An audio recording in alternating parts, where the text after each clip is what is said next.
nous allons travailler sur la fonction si. Alors, la fonction si simple.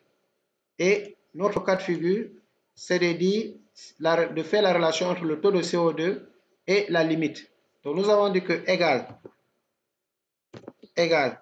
SI comme fonction. Et vous faites double-clic sur SI. Vous cliquez sur le taux de CO2 qui est là, inférieur ou égal. Inférieur ou égal. Donc, c'est d'abord inférieur et le signe égal.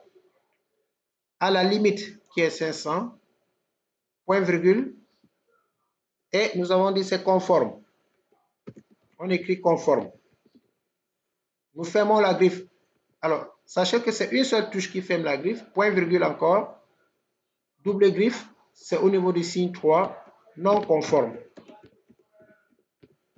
Je referme la griffe et je ferme la parenthèse. Donc, voilà la fonction si sur sa partie la plus primitive, la plus simple. La fonction si va prendre trois arguments, trois paramètres. La condition, l'action si vrai, l'action si faux. Et enfin, vous appuyez sur la touche Entrée. Nous voyons que pour le premier cas, c'est conforme parce que c'est inférieur ou égal. C'est inférieur. Mais si c'était aussi 500, ça allait être conforme. Ici, vous pouvez faire double-clic et calcule pour tout le reste. Donc, voilà la fonction si. Et nous avons, dans ce cas de figure, il y a trois. Alors, j'agrandis un peu pour que ça s'affiche complètement. Voilà. Et j'aligne à gauche. Donc, nous voyons, est-ce que vous suivez? Il est bien vrai que c'est la fin de l'heure, mais je ne sais pas si vous avez suivi la fonction si simple.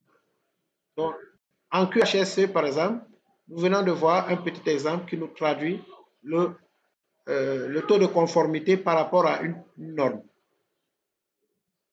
Et c'est sur ça qu'on arrête pour aujourd'hui. Donc, on retient ici. Vous pouvez prendre cet écran, vous pouvez filmer l'écran et vous retenez la condition. La condition que j'ai placée, c'est si le taux de CO2 est inférieur ou égal à la limite, alors on affiche conforme. Sinon, on affiche non conforme. Maintenant, ce que vous allez faire cette colonne et on va ajouter une autre colonne ici, observation. On mettra 1 ou 2. 1, si c'est conforme, on met 1 si conforme. Et on mettra 2 sinon. Donc, dans observation, vous allez aussi utiliser la fonction si et vous allez mettre 1 ou 2. Il n'y aura plus le mot conforme. Vous allez mettre 1 si c'est conforme, 2 si c'est non conforme. C'est pour vous entraîner. Donc, faites une capture de cet écran ou alors je peux vous faire ça et je l'envoie. Non, ouais, je fais la capture. Donc, voici le travail qui a été demandé. Attendez. J'ai dit ici dans résultat,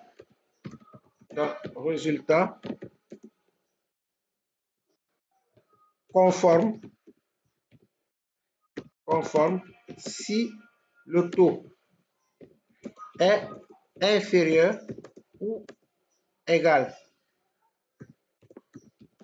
à la limite, à la valeur limite.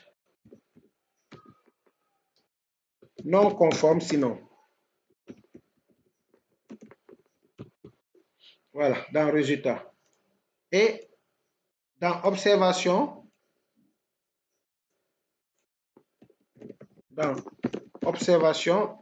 1 si c'est conforme, 2 sinon. Donc je vais effacer intelligemment ici. Et donc voici le travail que vous devez faire. Et me faire un petit tableau ici. C'est ça qu'on va commencer en révision. Et troisièmement, un graphique de la conformité. Un graphique en secteur de la colonne résultat avec des pourcentages, comme on a fait tout à l'heure, et valeur décimale. Donc, voici le travail demandé. Donc, ici, oui.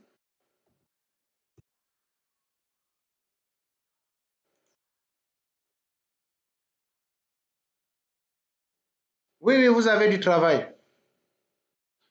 Vous avez du travail parce que demain aussi, on entame les tableaux croisés dynamiques et les macros. Parce que demain, c'est l'avant-dernier cours en fait. Après, les autres choses que vous allez faire, c'est vous-même qui allez le faire et me les présenter plutôt en associant tout ce qu'on a vu. Il y a aussi le PowerPoint. Bon, le PowerPoint, on peut le laisser jusqu'au dernier cours qui est la semaine prochaine. Donc, je capture cet écran et je vous l'envoie. Voilà, on a terminé à 12h16. On va rattraper cela demain. On va terminer un peu plus tôt. Rien ne se perd, rien ne se gagne. Je vous souhaite une excellente journée. Bon, je vais arrêter.